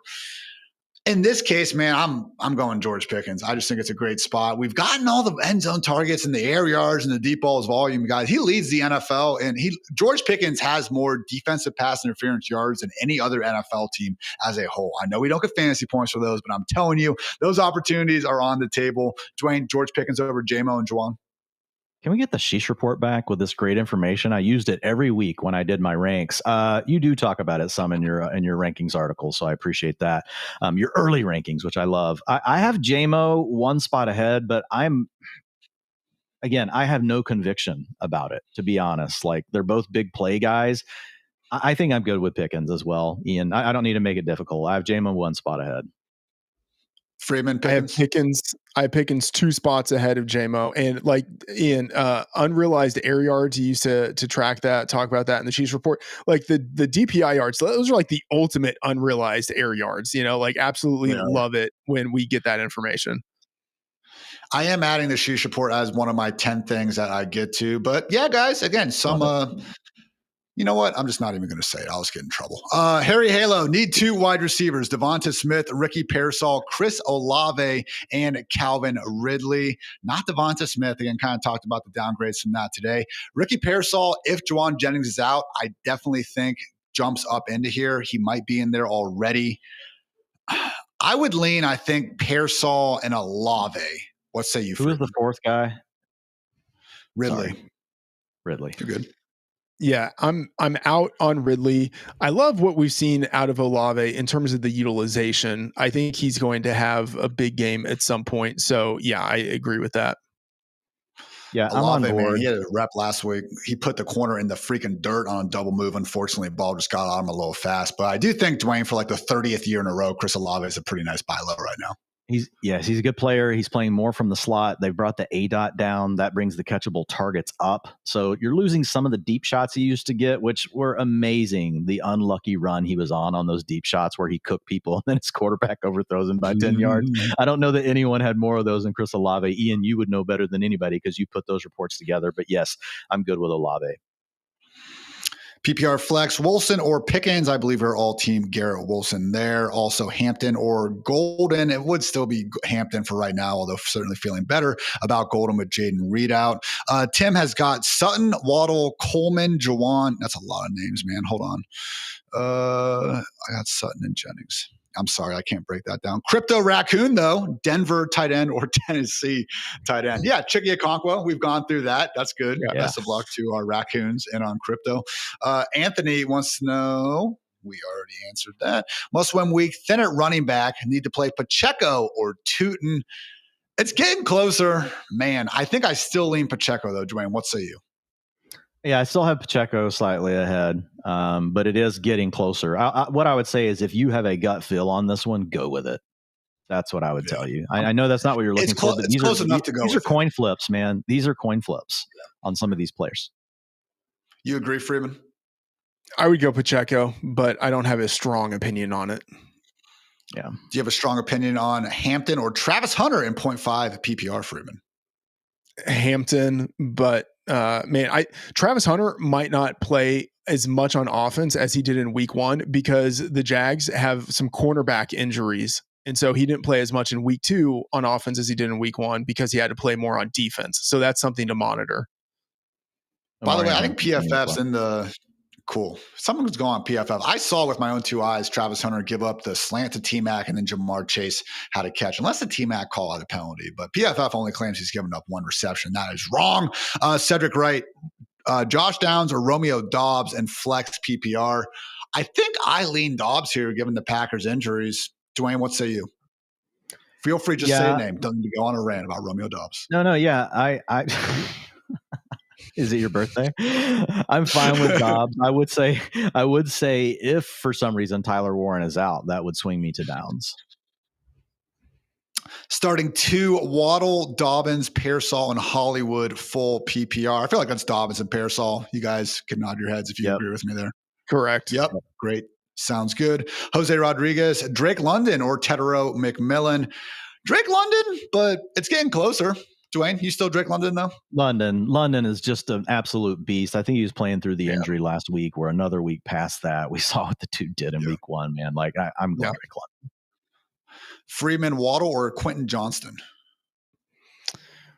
Oh, okay. Assuming, well, because we have the Waddle injury, like I think they're going to be pretty close. Like I have Waddle ahead of him, but man, like Quentin Johnston has looked really good. The matchup against Denver is bad. I would go with Waddle, but I have like very little conviction in it. Jeb, we were going James Cook firmly over James Conner. Jerry, between Pacheco, Tracy, and Judkins. I said go with Pacheco and Judkins.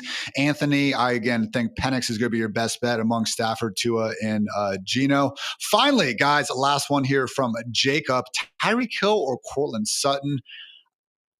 I think I go Courtland Sutton. I got to see where I have him ranked, but I lean Sutton. What say you, Dwain?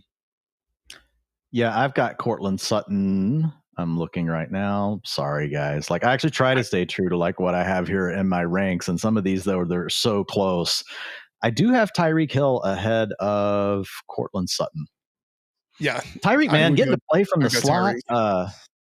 Yeah, like Tyreek's actually playing pretty good. Like now the Miami Dolphins offense looks bad, but we just talked about the Denver Broncos offense also not looking good. So, I mean, I've actually got Tyreek Hill multiple spots ahead of Sutton. I've got him 1, 2, 3, 4, 5, 6 receivers ahead of Sutton. 7. Yeah. He's out there looking fast. I think it's Hill. He bounced back last week, and then going against the Bills, I would need to look at it more. But Juwan Johnson, their slot cornerback, he's injured, and then I also think their backup slot cornerback is dealing with injuries as well. So like it could be a pretty good situation starting for Tyreek too. Yeah. Yep. And with that, guys, going to wrap up this edition of the Fantasy Live Show. We appreciate the start sits and you guys tuning in as always. If you like the show, then we invite you to like the show. Always appreciate when you subscribe and maybe even leave a nice review for us as well if you're into that kind of thing. So for Dwain, for Freedman, for producer Mick, for producer Kelsey, I'm Ian. Thanks again for tuning in. And until next time, take care, everybody.